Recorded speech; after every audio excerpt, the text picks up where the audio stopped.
Hello students, welcome back to the Endless Gyan. This is Khyati Gautam. So today we are going to start our class 8th English poem lesson, geography lesson. So आज हम यही start करने वाले हैं. इस pome के बारे में हम बात करेंगे इसमें. तो मेनली इस पोम में हमें जो बताया गया है वो बताया गया है ज्योग्राफी के बारे में, जो हमारी लैंड है उसके बारे में बताया गया है. जुल्फ़िकर घोष ने ये लिखी है, ये जो पोम है ज्योग्राफी लेसन, इनके बारे में आज हम बात करेंगे इस पोम के बारे में. नेक्स्ट, सबसे पहले इसमें बताया the poet describe the view of the city while he travel in a jet. Jet में बैठे हुए ना उसने पूरी सिटी को डिस्क्राइब करा है पोइट ने. फ्रॉम देन 1000 फीट अबव, यहाँ से 10,000 मतलब 10,000 फीट अबव जो हाइट है उस पर इन्होंने जाके ये देखा है जेट में बैठे हुए कि जो सिटी है वो कैसी दिखती है, कितनी डिफरेंट दिखती हैं. ग्राउंड जो है वो कितना डिफरेंट दिखता है as it is a geography design, जैसा हमारा ज्योग्राफी का डिज़ाइन है, जो हमारी लैंड का डिज़ाइन है.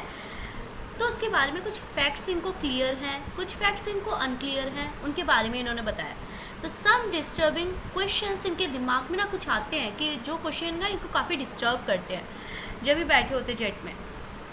तो उन क्वेश्चंस के बारे में हम समझेंगे, ये चीज़ें समझेंगे कि इनको क्या चीज़ क्लियर थी, कौन से फैक्ट्स क्लियर थे, कौन से फैक्ट्स अनक्लियर थे, और क्या क्या क्वेश्चंस इनके माइंड में चल रहे थे ना, वो सारा सब कुछ इस पोम के अंदर उन्होंने बताया हुआ है.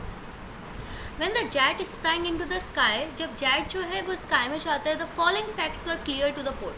पहले हम क्लियर फैक्ट्स को जानेंगे, फिर हम अनक्लियर फैक्ट्स को जानेंगे. तो यहाँ पे the city had developed, city जो है वो डेवलप हो चुकी है, ये पोइट को दिख रहा था.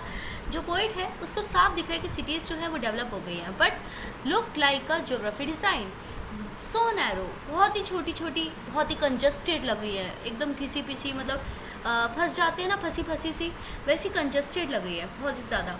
It's ground view was haphazard, unplanned, unstyled. मतलब कोई बिल्डिंग बहुत बड़ी है, कोई बिल्डिंग बहुत छोटी है, अनप्लान बना हुआ है, कोई प्लान नहीं है, कोई ऑर्डर नहीं है, किसी भी तरह से सही नहीं बनाई गई है. जैसे ये कितनी बड़ी है बिल्डिंग, ये कितनी छोटी है, तो कोई प्लान ही नहीं है, अनप्लान्ड है सब, कुछ भी क्लियर नहीं ये समझ आ रहा है. ठीक है, ये वाली चीज़ उसको लग रहा है कि कोई भी चीज़ ऑर्डर में नहीं है, एक सही ऑर्डर में बनती है ना कोई चीज़, उसमें नहीं है. नेक्स्ट यहाँ पे बात करें, human beings have destroyed many reverse. Human ने बहुत सारी नदियों को ख़राब कर दिया, डिस्ट्रॉय कर दिया अपने सेल्फिश पर्पस के लिए. तो यहाँ पे अब आगे बताते हैं पॉइंट कि ह्यूमन बीइंग ना यहाँ पे जो इन्होंने रिवर्स हैं ब्लॉक कर दी हैं, डिस्ट्रॉय कर दी हैं, कंस्ट्रक्ट कर दी हैं, वहाँ पे सिटीज़ बना दी है इंसान ने. तो ये चीज़ जो है ना उनको दिख रही है और वो बड़े परेशान हो रहे हैं ये चीज़ सोच के. आगे बात करते हैं, we can see over crowded cities where rivers ran earlier. जहाँ पे पहले कभी नदियाँ बहा करती थी, नदियाँ होती थी, आज वहाँ पे बहुत ही क्राउडेड, बहुत ही पॉपुलेटेड सिटीज़ बन गई हैं, जहाँ पे पॉपुलेशन बहुत ज़्यादा है, बहुत ही क्राउड है. ये चीज़ उन्हें दिख रही है.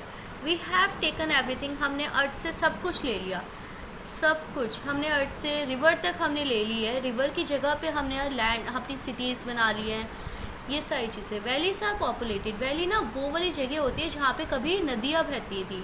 ठीक है, कोई नदी बहती थी उसको वैली बोलते हैं, और वहाँ पे भी आज इंसान ने घर बना लिए हैं और वहाँ पे इंसान रह रहे हैं, और बहुत ही पॉपुलेटेड बना दिया उस जगह को भी हमने, बहुत ज़्यादा पॉपुलेशन रह रही है. These changes agree with the logic of the geography as land and water always have attracted man. इन चीज़ें से ना हमें पता चला है कि लैंड और वाटर ना हमेशा इंसान को अपनी तरफ अट्रैक्ट करता है. मतलब हम लोग लैंड और वाटर की तरफ अट्रैक्ट होते हैं, बिकॉज जहाँ पे भी लैंड और वाटर होता है वहाँ पे हम लोग जाते हैं, अपने घर बसाते हैं, क्योंकि पानी चाहिए होता है हमें जीने के लिए, लैंड चाहिए होता है पेड़ उगा के उधर से फल लेने के लिए, खाने के लिए. तो ये सारी चीज़ें लॉजिक है जो ज्योग्राफी लेसन में हम लोगों ने समझे. अब आगे इसमें समझेंगे जो उन्हें फैक्ट्स अनक्लियर थे उसके बारे में. जेट अब थोड़ी सी ज़्यादा ऊंचाई पे गया, 6 माइल्स मोर ऊंचाई पे वो हायर गया है. तो उसके अब बात करते हैं, it was clear that the earth is round. ये तो दिख रहा है कि अर्थ जो है वो राउंड है.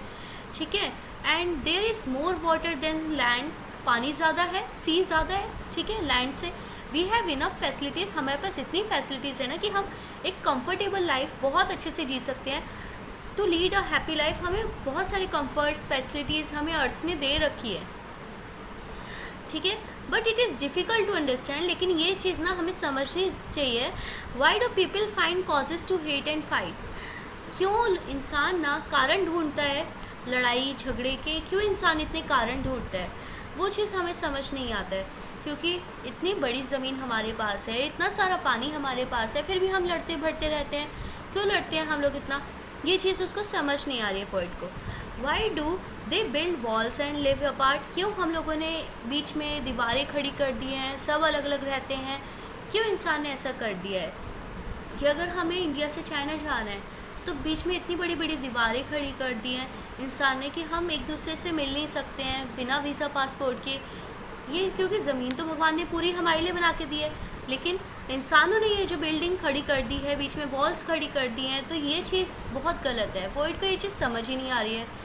Why do they kill one another? क्यों एक दूसरे को हम लोग मार देते हैं, क्यों एक दूसरे को हम किल कर देते हैं ज़मीन के लिए? हियर आर पोएम एंड, यहाँ पे पोएम हमारी ख़त्म हो गई। तो अब हम ना कुछ सीखते हैं, कुछ अच्छी चीज़ें सीखते हैं इस दुनिया को अच्छा बनाने के लिए, एक बेटर प्लेस बनाने के लिए। सबसे पहले तो हमें प्रिजर्व करना चाहिए नेचर को बचाना चाहिए, नेचर को सेव करना चाहिए। देन हमें पॉल्यूशन को रिड्यूस करना चाहिए, नॉइज़ पॉल्यूशन और एयर पॉल्यूशन, सॉइल पॉल्यूशन, इस पॉल्यूशन को ना हमें कम करना चाहिए। वाटर पॉल्यूशन, जिसकी वजह से हमारी अर्थ को बहुत नुकसान पहुंच रहा है, ठीक है, क्योंकि अर्थ ही तो हमें सब कुछ देती है। तो उसके लिए हमें ये सारी चीज़ों को रिड्यूस करना चाहिए, सारे पॉल्यूशन को रिड्यूस करना चाहिए, ज़्यादा से ज़्यादा पेड़ लगाने चाहिए, नेचर को बचाना चाहिए, उन लोगों की मदद करनी चाहिए जो लोग बहुत नीडी हैं, बहुत ज़्यादा जिनको ज़रूरत है हमारी, उन लोगों की हमें मदद करनी चाहिए। हमें फ़ाइट नहीं करनी चाहिए छोटे छोटे सिली मैटर्स के ऊपर, लड़ाई नहीं करनी चाहिए। ऐसे मैटर्स के ऊपर जिनको हम इजीली सॉर्ट आउट कर सकते हैं, सॉल्व कर सकते हैं, उन पे लड़ाई नहीं करनी चाहिए। तो यहाँ पे अगर हम किसी की फ्रेंडशिप करके रहेंगे तो हमारा डे बहुत अच्छा जाएगा। लड़ाई करते हैं तो दिन अच्छा नहीं जाता है ना, तो अपना दिन अच्छा बनाओ, फ्रेंडशिप करो किसी से, ठीक है। We can make the world more beautiful, दुनिया को और ज़्यादा ब्यूटीफुल बना सकते हैं, बहुत खुशियाँ ला सकते हैं अगर हम एक दूसरे से प्यार से रहें, तो एक दूसरे के संग लड़ाई ना करें, ठीक है। तो यहीं पे हमारा चैप्टर पूरी तरह से ख़त्म हो गया है। थैंक यू फॉर वॉचिंग, यहाँ तक आपने देखा। And like share and subscribe अगर आपको अच्छा लगा तो, और ऐसी वीडियोस के लिए सब्सक्राइब कर दीजिएगा। Thank you, bye bye. अभी हम लोग ऐसे ही और वीडियोस लाएंगे जो बाकी सारे चैप्टर्स इसमें कवर हो जाएंगे, क्लास 8 के, 7 के, 6 के। उसके लिए आप सब्सक्राइब कर देना और नोटिफिकेशन के लिए बेल आइकन को क्लिक कर देना। Bye bye.